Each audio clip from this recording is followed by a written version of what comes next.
Welcome into the Hustle Show podcast. Chris Thurston, Adam Trigger, Kelly Stewart. I am Drew Martin. We are brought to you by Viva Tequila Seltzer. VivaTequilaSeltzer.com. Use the promo code HUSTLE20 at checkout. It takes 20% off your order. And WagerTalk.com.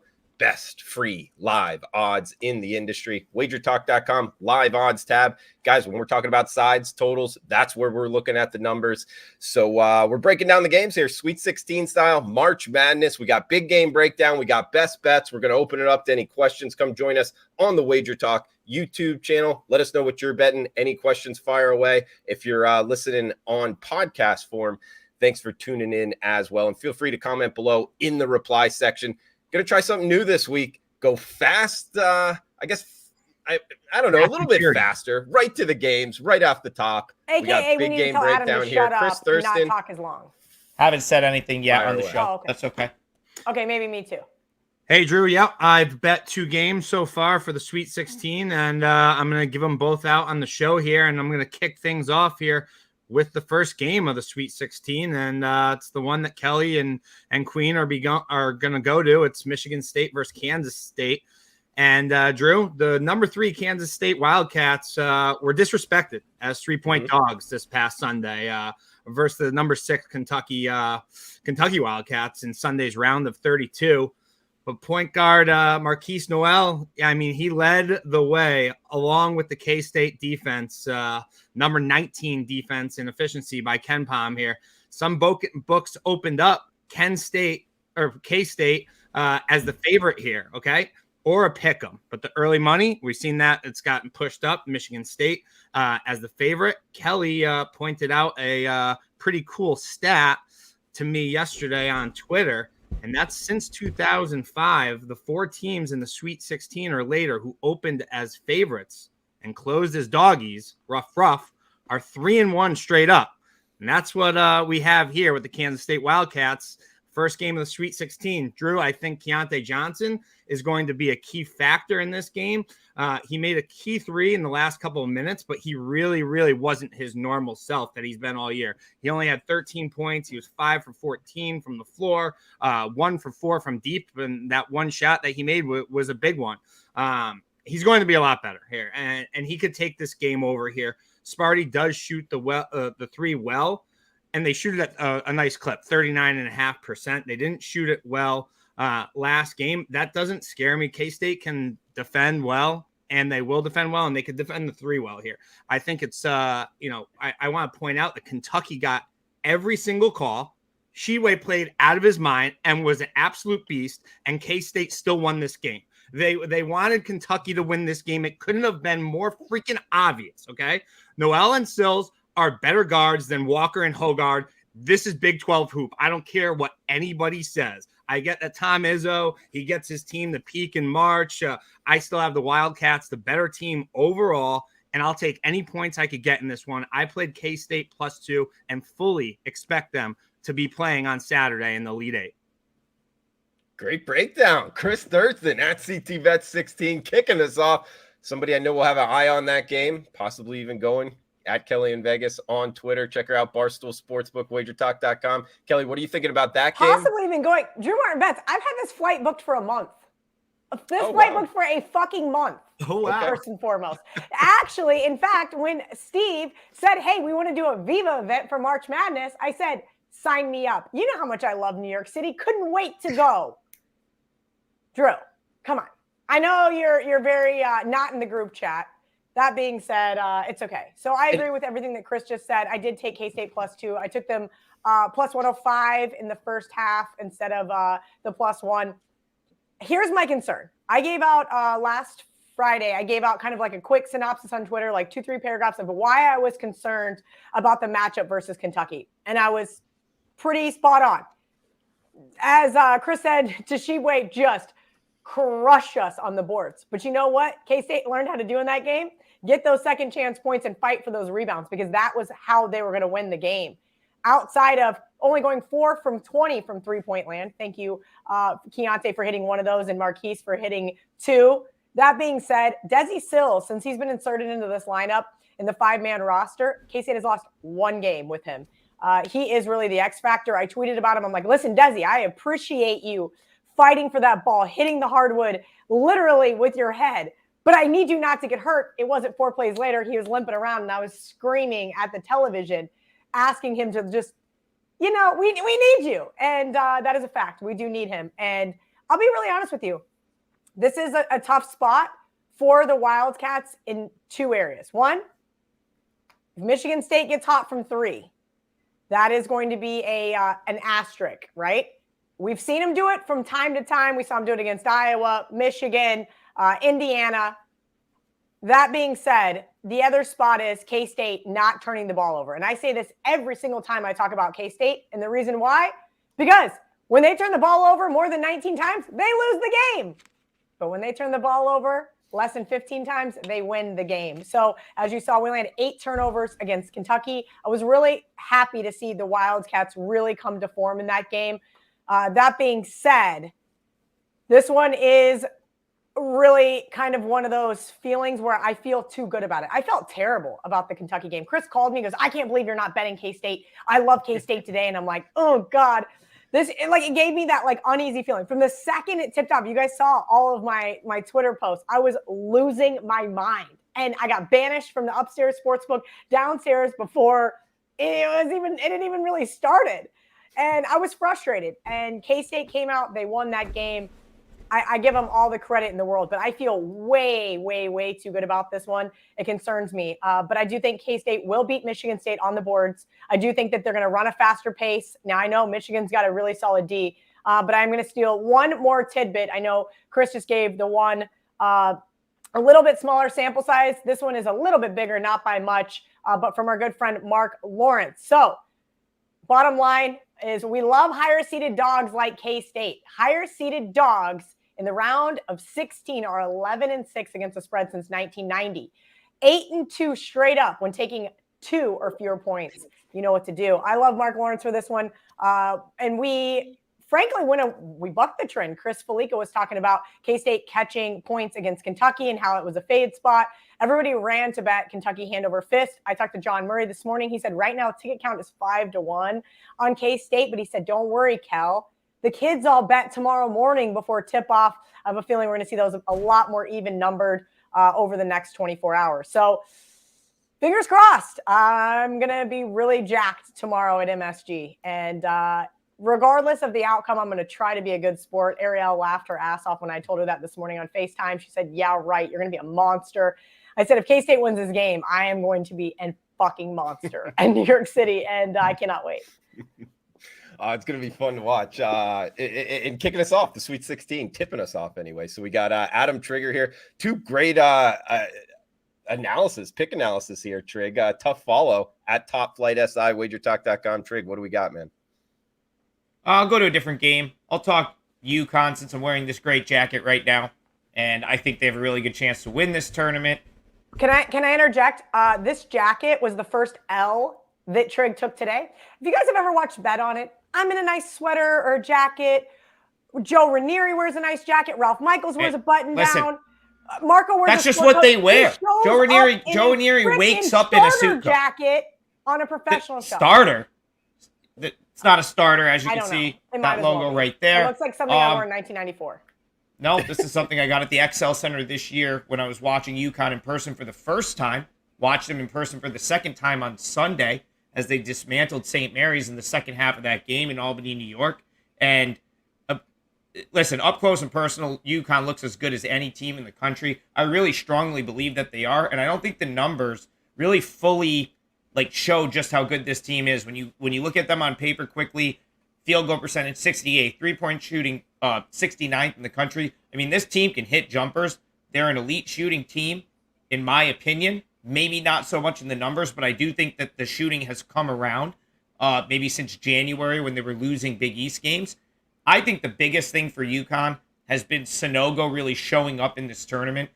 Chris and I kind of joked about this earlier this year. Sometimes he just was a no-show for UConn. I mean, they lost to Seton Hall. They lost the game to St. John's.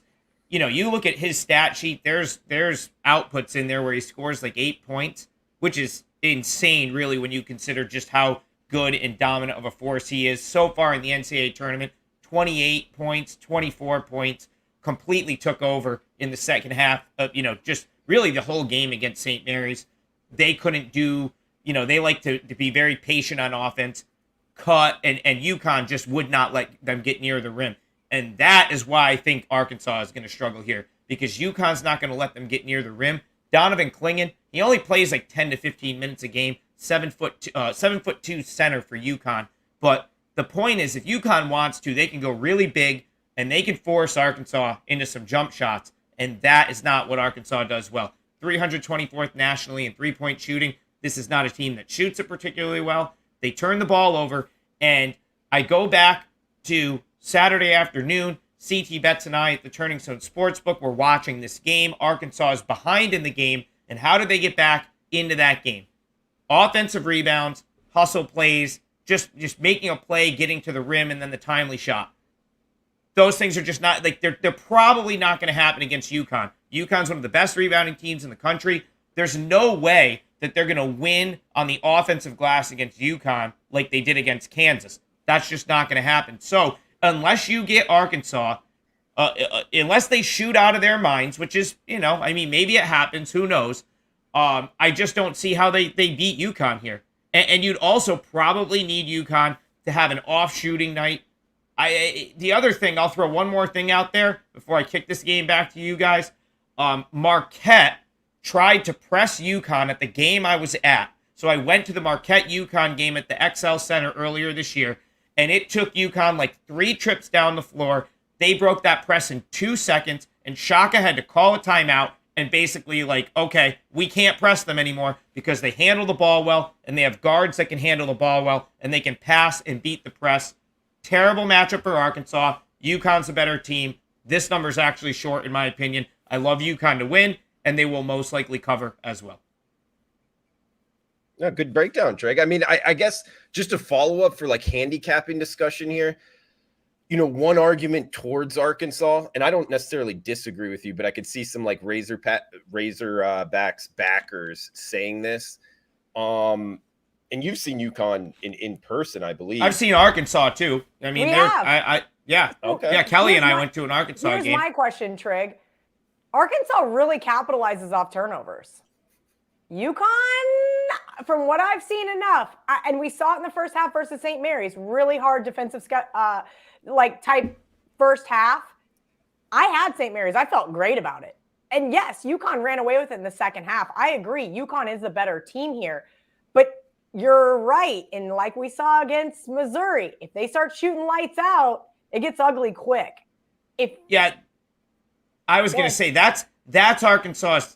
They're going to have to just pull a uncharacteristic shooting performance out of their where here to win this game, in my opinion, because UConn hasn't had the turnover issues since earlier in the season. They're not just frequently turning the ball over anymore. That was something that plagued them. If you look at their full season numbers, the turnovers look like they're an issue. In my opinion, they're really not. They've got guys that can handle the ball on that team. I just don't see Arkansas's pressure being a huge deal. But, and this has been the case for a lot of these tournament games, if it's the Sweet 16, the stakes are high. If these are still Arkansas players that are good at basketball, right? If they come out and they're making shots, let's use an example, like they were against Texas A&M in the first half in the SEC tournament, UConn does get nervous a little bit, and we've seen them maybe choke a game away. This hasn't happened in a while, but it's happened. It's just earlier in the year. I guess that would be that's my concern, I guess. But I'd still think UConn's the right side. I agree with you, Trig. I think UConn will find a way to win this game. I think for the Razorbacks to have a good shot, right? They have a pair of 2 probably lottery picks with Anthony Black and Nick Smith Jr. And everybody thought Nick Smith Jr. was going to be the better of the two. That really hasn't been the case. It's been Anthony Black. And Smith Jr. really hasn't had a breakout game, and the offense, which has been streaky very often, has been carried by Council and Davis. I think for the Razorbacks to be in this game, they're going to need to get offense from all 3, Council, Davis, and Smith Jr. So sure, Hurley's team has the advantage in shooting and post play, the Razorbacks are going to have to be nearly perfect on offense and defense to win this game. I don't think it's outrageous to think that they can't do that, but I think UConn finds a way to grind this game out, and I won't be shocked if they win and cover this game, and I'm staying completely far away from it. Yeah, I think it's a great game overall. Kelly, you're going to need your TV going when you're at the game if you're betting this one, because this is the second I'm not tip. getting involved here. I've actually only played 3 games. 2 I played on Monday, 1 I played today. The lines are getting really, really tight towards down the stretch here, right? Like the value is all in the round of 64 and 32. Oh, yeah. I was really happy that I finally got to hit a little 3-teamer for 19-1. But outside of that, I don't think we're going to see much chaos, if you will. Like, sure, we're going to see some upsets probably here and there, but I don't think we'll see 3 in one day. I agree. It'd be interesting to see. Yeah, and you brought up line moves a little bit earlier in your analysis. There's a big line move out there, guys, for my big game breakdown. San Diego State and Alabama. This game is on Friday in Louisville, Kentucky. Happy hour special at 6:30. And it opened 143 at one sportsbook out there. Got all the way down to 135. Talking about the total here, Alabama's minus 7.5 point favorites. It's jumped back up to 137.5 right now. 137 at other shops. And I actually like it to the under, guys. We think Alabama, we think up and down the court. Actually, their last 5 games have gone to the under. For whatever reason, it's come to tournament play. They've slowed it down a little bit, concentrating a little bit more on defense. And now up against San Diego State, slow possession game. San Diego State, guys, has hit 10 straight to the under. Actually, 9 straight, 9 out of 10 to the under. I know, actually, depending what closing numbers we're going off of, it is 10 straight to the under. So I'm going to ride that trend. I think it's a slow playing game. And I actually think San Diego State might only get like 50, 55 points. So when you're trying to hit an over with one team only scoring that many points, hey, 137.5. San Diego State, Alabama for my big game breakdown. I would look to bet that game under the total.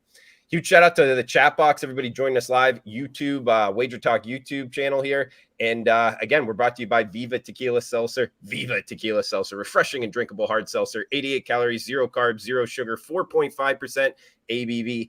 Viva, the perfect drink for your Sweet 16 celebrations. As we're going to be breaking down a couple more games here, but CT, Trig, Kelly, I believe Viva is having a party up in the Northeast somewhere. We are going to be at Texas, Arizona on Friday. Good. See, more planning right here. More planning. We knew K-State was going to play on Thursday and Saturday, so we're having a party on Friday. We're going to watch all 4 Sweet 16 games. I am going to either be the happiest person in the bar, probably the most miserable, maybe a little mixture of both, regardless of the outcome and how many drinks I have the night before. Viva always throws an awesome party. I'm so excited. It's going to be there. It's going to be me, Trig, CT, Ariel, for sure. And then it sounds like quite a few K-State fans are coming. I'm hoping.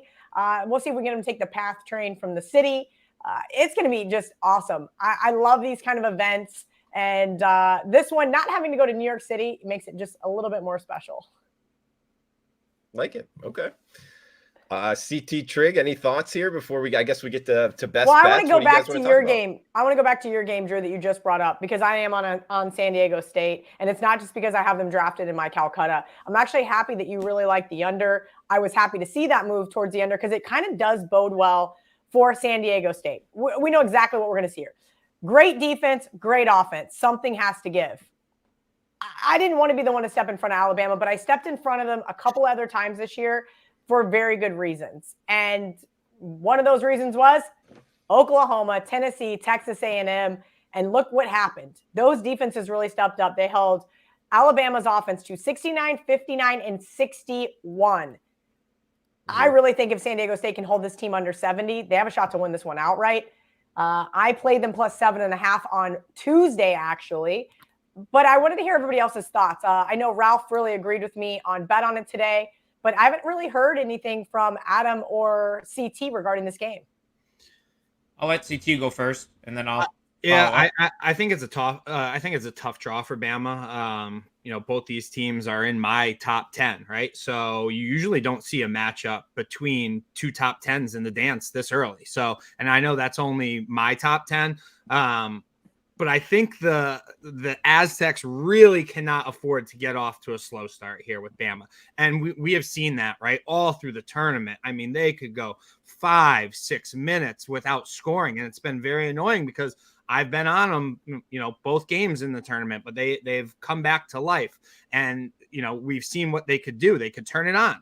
I don't think they could afford to do that versus Bama. I think they will get run out of the gym if they go cold for 5 to 6 minutes. I think that's going to be the key to the game here. And I think that San Diego State, with the defense that they have, they match up pretty well versus Bama. So I think that that's very possible. They're going to slow them down.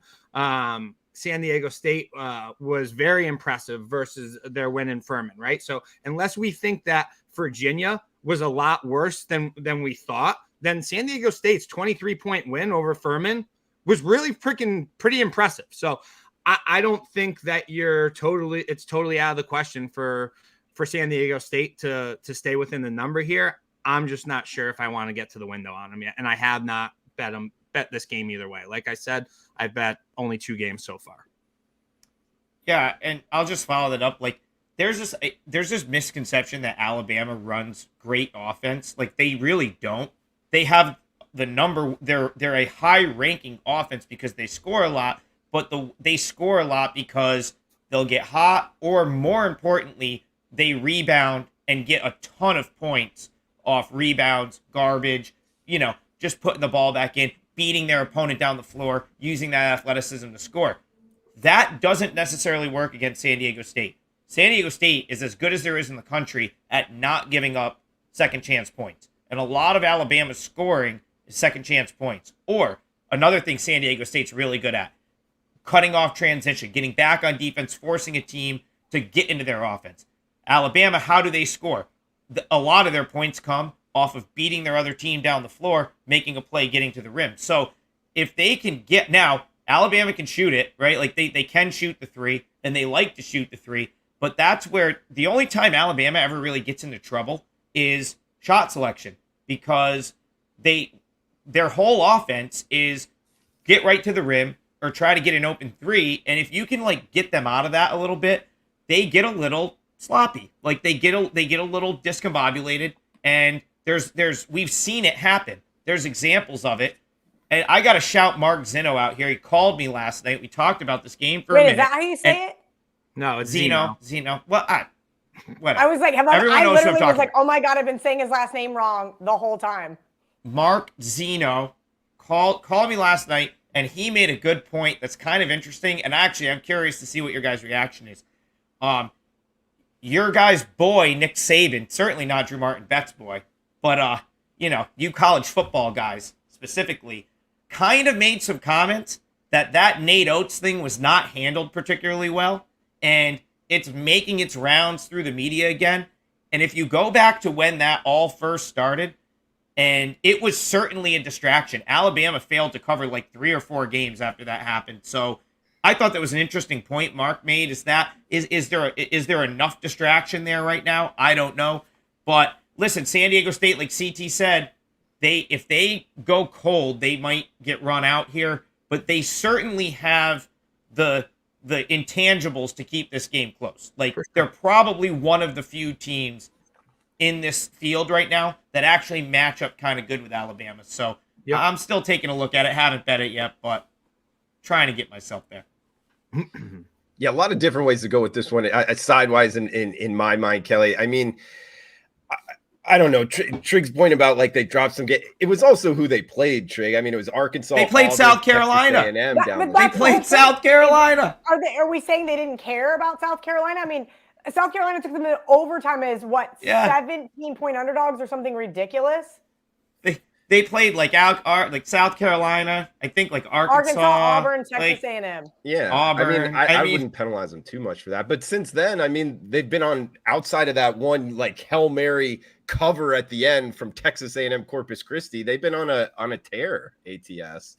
But I agree with it matchup wise. I don't think that gets into the locker room at all. That I almost feel like they're kind of putting that behind them. But matchup wise, I like what you guys were talking about in terms of the teams that gave Alabama trouble were the Tennessees of the world, were the Arkansas of the world that play better defense, and San Diego State does that. So that's why I would like to bet San Diego State. And Trig, I thought you made a good point in why Alabama's offense is so efficient, on that side. And it's really because they turn their opponents over. They almost play similar to Arkansas in a way. Yeah, Drew, you just made me think of something just when you brought up Auburn. Auburn should have beat Alabama, and they did a really good job on them in that game. They got back and they cut off Houston. What the fuck was that, Drew Martin? I can't talk about that. We can't talk. But hold on. Auburn should have beat Alabama earlier this year. They were doing a great job of getting back in transition. They did like almost everything you needed to do, and Auburn missed every shot the final 5 minutes of the game. But they were right there.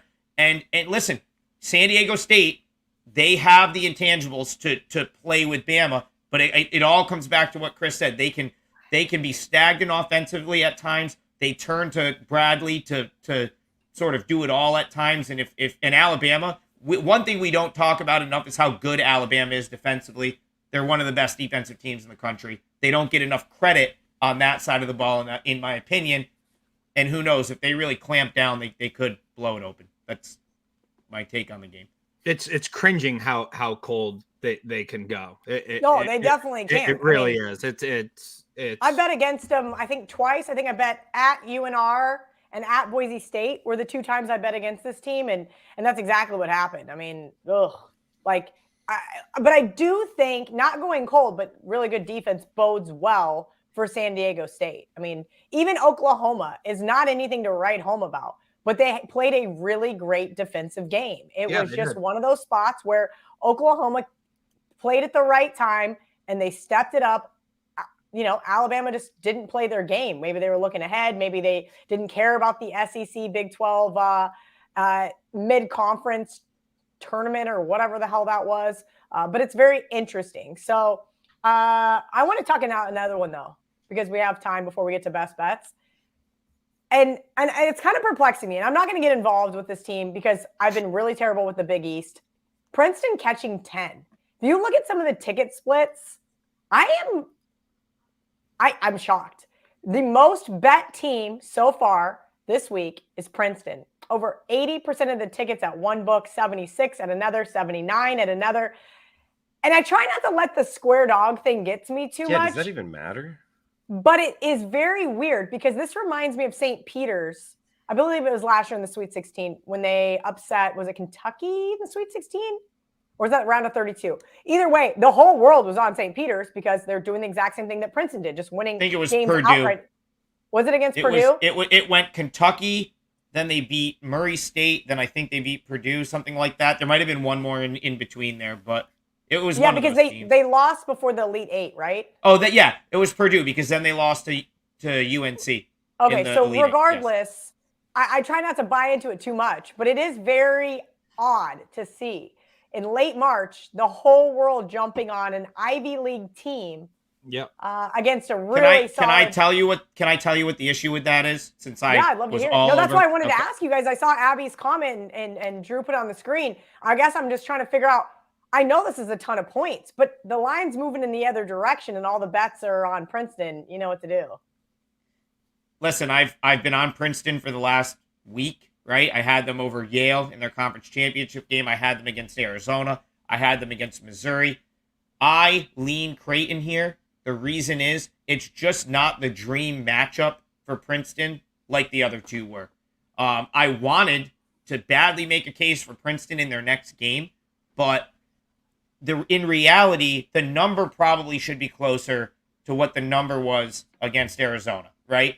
And listen, Princeton came to play in that game. They went toe-to-toe on the glass with Arizona and really shocked them. Because if you go back to that game, Princeton didn't play particularly well. And Arizona let them hang around. They matched them on the glass. And they were able to really just grind out it was a 59-55 win. And then they got Missouri, which was just the dream matchup for them. It was the dream matchup. I told you guys I loved Princeton to win that game.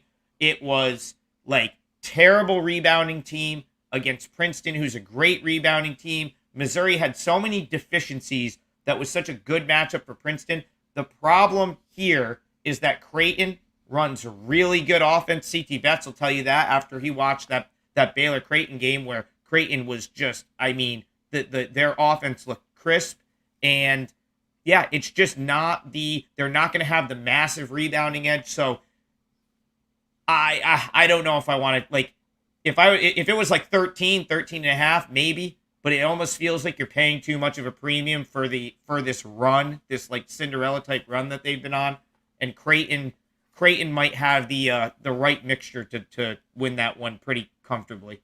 I don't know if I don't know if I could bet Creighton, but I it's what put me off of Princeton. Yeah, Trig, I agree with you. I lean Creighton, and I probably will end up getting to the window.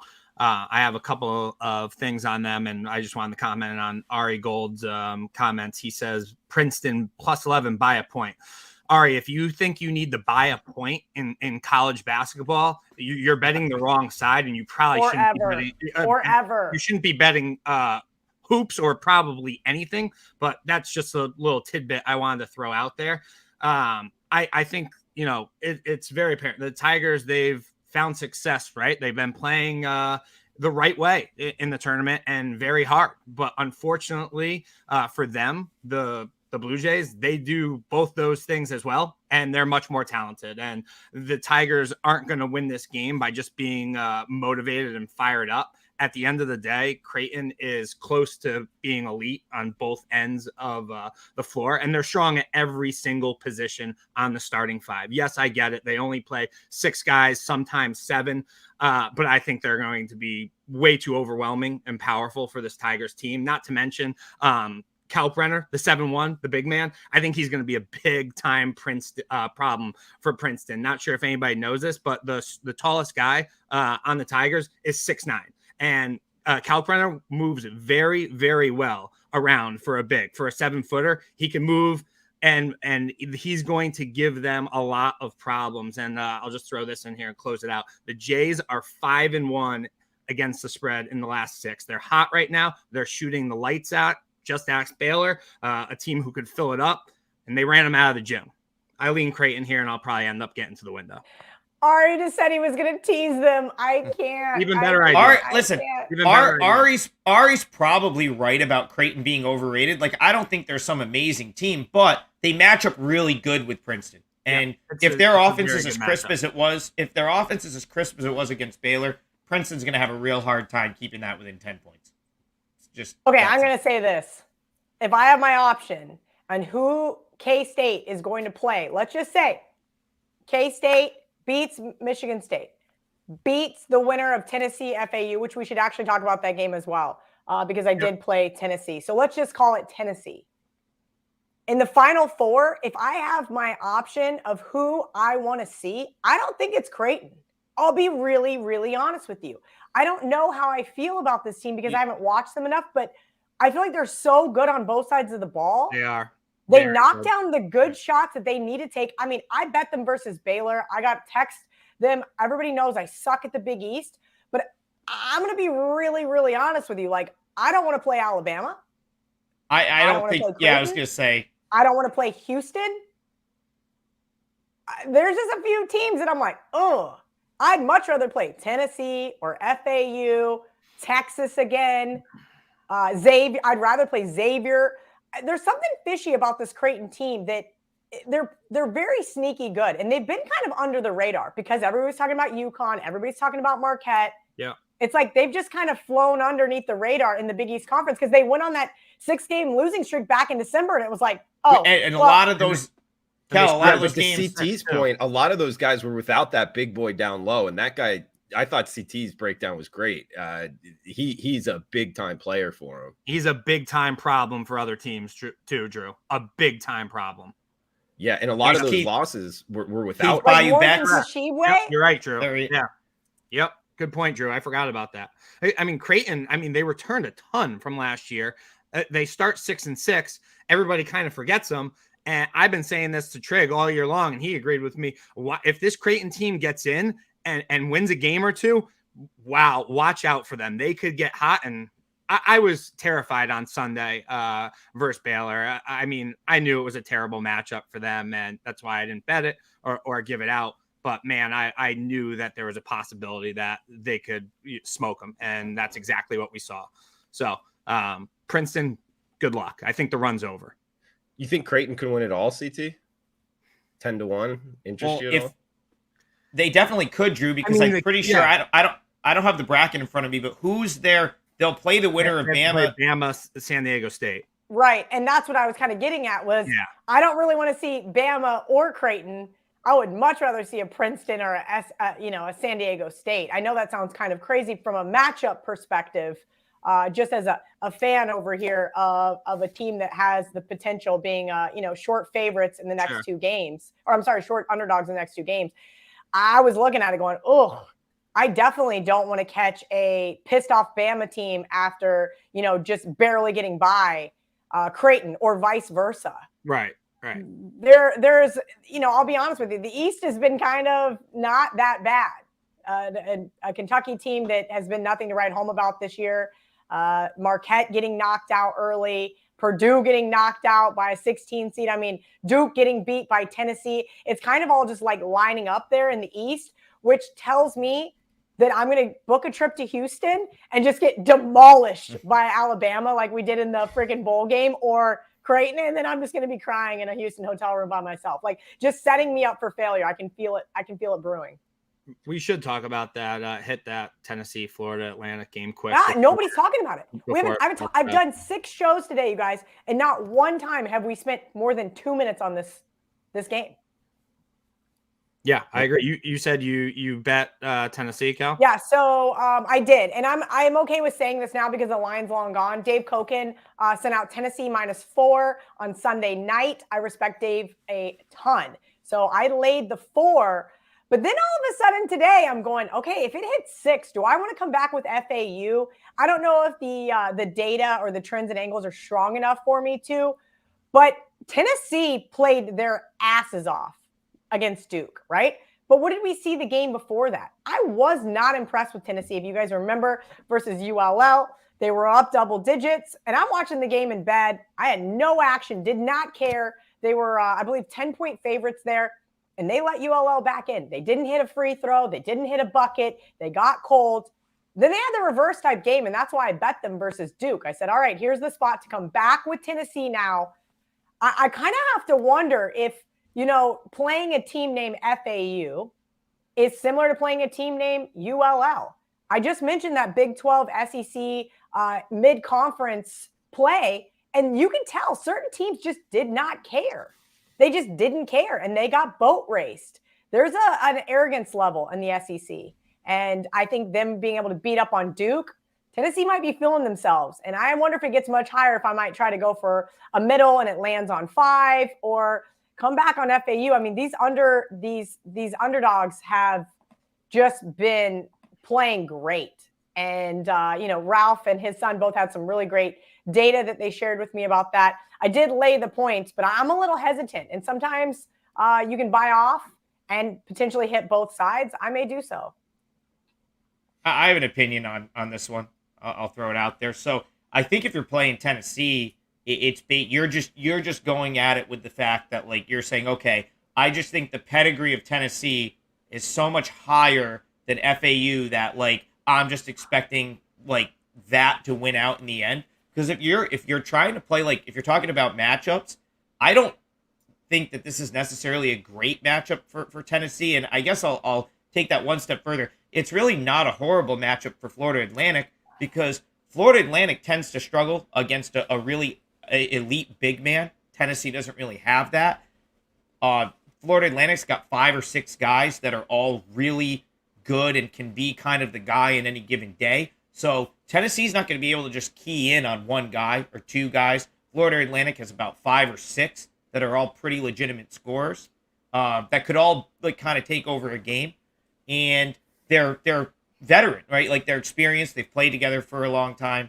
They've only lost 3 games all season, and one of those was way back in November. So I mean, they're a good rebound. They're a top 15 rebounding team. That's going to negate what Tennessee, Tennessee's not necessarily going to be able to just clean up the glass here. Obviously, Ziegler's out, so unless you get another, I just rewatched the video from Saturday of CT after the Tennessee game when he cut his promo into the WagerTalk camera, which you'll probably see on social media a little bit later. He told Vescovi he gave him the green light. Well, if Vescovi is not just banging every shot, this game could be kind of close here. So I don't know that it's just a given that Tennessee wins this game. I don't think it's a horrible matchup for FAU. I haven't bet it yet. I'll be looking at it though over the next 24 hours. Yeah, I mean, I've got up until after the K-State game if I want to buy off of it. And it also depends. Part of me, I'm like, okay, if K-State wins, do you go out and celebrate, or do you watch the next game and see who your opponent for the next game is going to be? I don't know. Well, we're going to play it by ear, Ariel Epstein and I. We're going to be at American Whiskey from 3 to 6 tomorrow, right next to MSG. Our agent has a good friend that owns it, and he said, go, make it the K-State bar. And it's just a short walk, which means I'm not going to get shanked, which is perfect. Okay. Oh, Kelly, if I or CT, you want to break this one down? I was just going to say, hopping real quick here, shout out to two guys on a parlay, listening to my Sports Map radio show. Yes, he is correct. Kenny White does like FAU.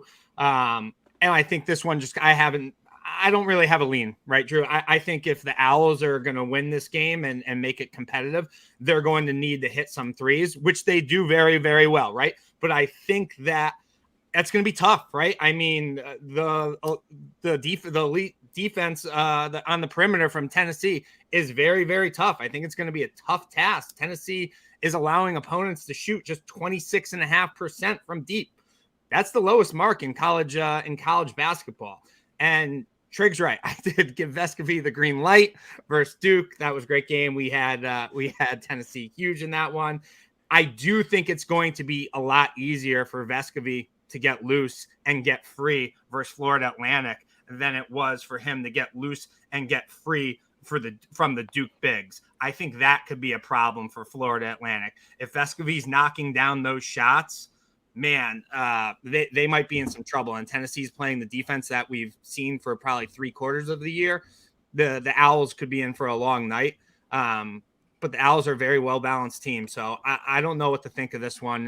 Haven't decided on anything. So just because you've spoken to Kenny, and I only asked Kenny about K-State scenarios just for my own mental well-being, and if I wanted to hedge out of a couple of the futures bets that I have with one of my girlfriends, what did he make FAU? Did he make the game 4 or? Yeah, I think he made it 3.5 or 4. Okay. Actually, and that kind of also tells me that, hey, listen, I got a great number. I've got a nice CLV trophy. Made it 3. Did he make it 3? Right in front of me. Okay, I wondered. I thought I had seen that earlier in the week, but I wanted to just double check. Yeah, Kenny made the game Tennessee -3. I mean, Ari Gold asked who FAU played this season. They actually, the Conference USA was not bad. I mean, they have a non-conference win over Florida. They played Ole Miss way back in November and lost. But man, Conference USA's got some good basketball teams. They had a nice win over Jelly and UAB as well. UAB is a very good basketball team. North Texas is really good. They win their conference tournament. They beat Memphis in the first round. It's I get it. It's not, they don't have just this absurd resume, but for the most part, when they had a big test in conference, they won. Late in the season, they dropped a couple on the road, which is kind of standard. It pretty much happened. So that I don't know that they haven't played anyone. It's just Tennessee. Okay, real quick, I want to say this. Yeah. Brandon Cook, Florida and Ole Miss, stop it. Well, guess who lost to Florida? I don't like to do this type of lazy handicap because A plus B doesn't equal C. But Tennessee lost to that Florida team.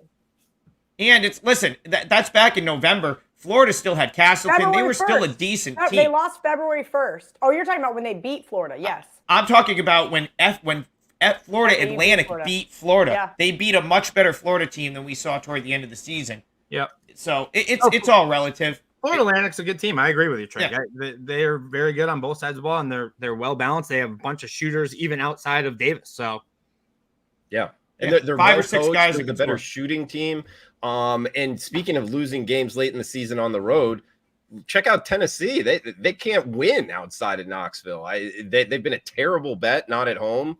I personally feel, I know you said something about little bit of cockiness in the SEC. It just means more. I think Tennessee is overrated. I really do. I'm looking to bet against them. I think FAU's the side. I think they win outright. I'd bet a money line. Drew, look at their Tennessee's offensive numbers. That could crop up and hit you at any time, right? Oh, Like, yeah. look at the way the first game went. They had an 18-point lead against a terrible Louisiana Lafayette team. That's not a good basketball team, in my opinion. They should have killed them, but they managed to go many minutes without scoring. All of a sudden, it's a 3-point game. Certainly can happen here. That was one of the worst collapses outside of Auburn, Houston I saw all year. You got to give, you know what? I got to give. Sorry, Rick Drew. I Barnes- had to say Yeah, we're one not more. talking about that one with the lid on the rim. I mean, that was terrible. Trig, I think you got to give Rick Barnes a little bit of credit, especially with like his history in March, right? And that I thought this team, I have a 40-1 ticket on Tennessee in my pocket. I thought the team me too. was done when Trig and I both do. When Ziegler went down, and now, wow, they're in the Sweet 16. Wasn't expecting it. So I don't know. We didn't talk about the Rick Barnes factor here. Is he just done here after he finally gets a team 2 wins in March? I don't know. I wouldn't be surprised to see Florida Atlantic win the game. Trig, I know you have a 5% play up. You gave out your 4% play for free on Bet on It. And I can't remember which is which. So can you talk about the one you gave out for free on Bet on It instead of We your got actual Texas 5% Xavier. play? People asking about Texas Xavier. So we got why Gonzaga, don't we UCLA? Yeah, listen, so my 4% play that I gave out for free on Bet on, I'm pretty sure that's CT's best bet. So I'll let him go first, and then I'll just randomly take either of those games. Like I could talk Texas Xavier or Gonzaga UCLA. So I don't know if someone's got opinion on one or the other. I already gave you guys my 3 bets. I'm on K-State, Tennessee, and San Diego State so far. I've got a couple of opinions that I haven't got to the window with yet, but I'm done for the show. I'm just gonna sit back and relax. I'll give 2 best bets to knock out those games because I have opinions there, and then I'll throw it to see because someone asked about Miami Houston. I know CT's going to talk about that. So I will start. Let's start with Gonzaga UCLA. I can go real quick there. I like UCLA. I do think you need to know what the injury situation is. Obviously, Jalen Clark is done for the year. His minutes are probably going to be like Bona and Amari Bailey can fill in for him. But man, I would be concerned if David Singleton, who rolled his ankle in that Northwest game, was out. That might be tough for them to overcome, not having Clark and then one of their guys that really stretches the floor. That being said, I really like that matchup for UCLA. Gonzaga, 76th in total defense. Not great. I think it's getting billed as like, a great offense versus a great defense. Yeah, maybe that's the case. But you also got a really good UCLA offense that has Jaime Jaquez and a really good point guard in Tiger Campbell that doesn't turn the ball over against a Gonzaga defense that's been, there's been West Coast Conference teams scoring on Gonzaga all year. I don't see why an experienced UCLA team that has options wouldn't be able to score. So I lean UCLA there. As far as Xavier and Texas is concerned, I like Texas in that spot. I just think it's a great matchup for them. I think Xavier is a little bit fortunate to be here. They got to play Pitt after Pitt played. It was Pitt's 3rd game in 6 days. And Pitt's not a great defensive team. Xavier was able to dice them up, run really good offense. I don't think they're going to be able to do that against Texas. Texas is insane athletes on the defensive side of the ball. I think Rodney Terry finally figured out the rotation for this team. That's not talked about enough as much, in my opinion. Texas faced some real adversity earlier this year, losing Chris Beard. Rodney Terry had to come in, kind of figure out how to rally that team, and he did. And now, this version of Texas, their rotation is as optimal as it's been, in my opinion. Dylan Disu is playing about 10 minutes a game more. I think that's huge. CT and I don't know. I'll see if he agrees with me. I think Dylan Disu is the best player on that team in terms of what he brings on both ends of the floor. He's going to be the best player on the court. Yes. Yeah. He took over in the Penn State game, 28 points. And you know what? They got punched in the mouth by Penn State. The Nittany Lions had a lead in that game, 5 minutes to go, and they responded. They didn't give up a point for 4 minutes. That's all I needed to see from Texas. I really think Texas handled a tricky Colgate team. That's a team that spreads the floor, shoots a lot of threes. They defended the perimeter there. Xavier plays 6 guys, and I'll tell you guys right now, this is probably where Zach Fremantle not being there shows up for Xavier because they like Xavier likes to go inside. Texas is not going to let them get in the post, and Fremantle was a guy that was giving them 8 rebounds a game, 15 points, shoots almost 60% from the field. They've been able to get by without him, but I think they finally really miss him and struggle. So I like Texas. Okay, so latest updated injuries, Singleton and Bona both probable for Thursday. Oh, yeah, they're both probably going to give it a go. I think that's for sure, and that's why I lean toward Sweet 16. Yeah, and so just to summarize, if I were to give you 2 bets, UCLA, Texas, those would be, I think those are the right side of both those games. Okay, best bet going at 7 o'clock Eastern here, 4 o'clock Pacific. UAB put them out last night +1. Looks like they're now -1, -1.5. But it kind of correlates with what we were talking about, guys. FAU and Conference USA, I think, is underrated. UAB was a really good team. Blazers near the pick'em price tonight. Updated here, looking at the WagerTalk Live odds screen, -1 in the hook across the board. So that will be my best bet. UAB. Bunch of questions down the list. Utah Valley tonight, guys asking about that. So that's the other NIT game versus Cincinnati. Look, guys, Utah Valley is 8-2 their last 10. I talked about it before on the show. I mean, the WAC conference overall is underrated. You look at Southern Utah and what they did, it would be Utah Valley or pass. Cincinnati's kind of an undisciplined team as well. So those are the 2 NIT games tonight. But for my best bet, I would go UAB -1 in the hook. So CT bets, what do we got for closing thoughts, man? Drew, closing thoughts is join us this Friday in Hoboken, Texas, Arizona. Myself, Trig, Kelly, Ariel will be there. We'll buy you some Vivas, smash the games with us. Drew, this is one game that we haven't talked about, and this is my best bet. I told Trig and Kelly this on Monday. I love this game. This is a 5% max bet for me, Drew, and I'm going to pull a Trig, okay? I'm going to be a little long-winded here because I'm going to break this game down for you, okay? As everybody knows, I've been saying the Cougs are the most complete and efficient team in all the land all year long. They're a top 10 team when it comes to both offensive and defensive efficiency, and they're the only team in the nation that can say that. They have one of the best backcourts in the country. All 3 of them are loaded with talent. They play 3 guards, right? Mark, Sasser, Shed. Not to mention the freshman Walker. He's probably going to be a top 10 lottery pick in the draft next year. This is going to be a really, really intriguing matchup because both teams, well, Drew, as you know, they have very different styles of play. Houston, very well-oiled machine, 9th in the nation in an adjusted offensive efficiency, 4th in adjusted defensive efficiency. This team is just coached to absolute perfection by Kelvin Sampson. Absolute perfection. I've always been a huge Sampson guy. He's got this group that rarely makes mistakes. They play very unselfish hoop, right? So then on the other side of the wall here, Miami, outstanding offensively. They have been. With the Hurricanes, they're 12th in the nation in adjusted offense. But this Miami's team, the defense is a little less organized, right? They're not a good defensive team, and that's going to mean problems for the Canes. If the Canes are going to win this game, they're going to need to get a huge game from their guards, right? With Wong, Pack, and Miller, I believe. And that's not totally out of the question, but here's the problem. The Cougs are loaded with great one-on-one defenders. That's going to be a big problem for the Canes, right? Sasser, we know he's definitely not 100%.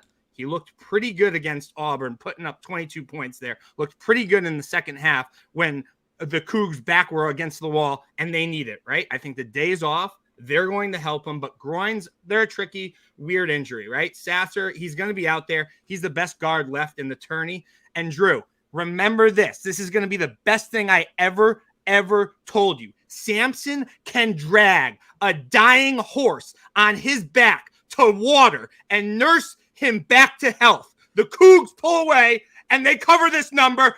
Houston, best bet for CT. It's going to be my biggest bet so far of the tournament. They run him out of the gym, Drew. Run him out of the gym.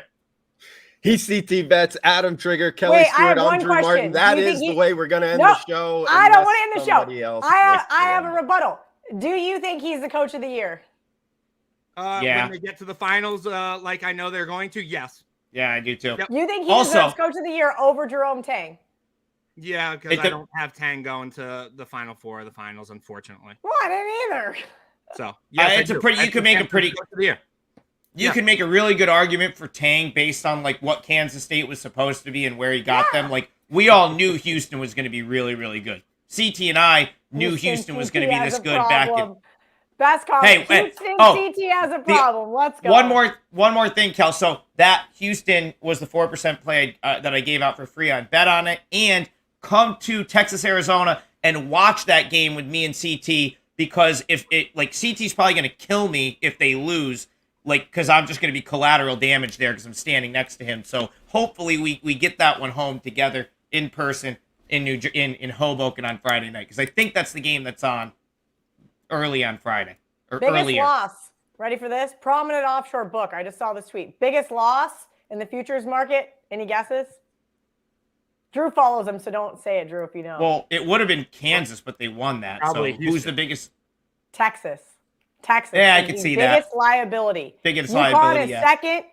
UCLA is third. I am very shocked to see Texas to be their biggest liability in the futures market. Well, yeah, because no one wanted to, like, Houston was never really a price. Like, CT and I took Houston. Like 4-1. Well, CT and I took Houston 12-1 before the season. We're actually getting like an amazing number here. And because you really haven't been able to get that the rest of the way. Biggest win for them, Florida Atlantic, San Diego State, Michigan State. That's not good for KIV. Ugh. All right, Drew. That was a good Hey, ending. enjoy this weekend, and cash those tickets. We'll be back for Final Four. And for CT Bets, Adam Trigger, Kelly Stewart, I'm Drew Martin. Thanks for tuning in. Smash that like button. Feel free to reply below. VivaTequilaSeltzer.com. Hustle20 at checkout. Check out WagerTalk.com. Free plays up and the live odds screen, guys. We'll be back for Final Four. Thanks for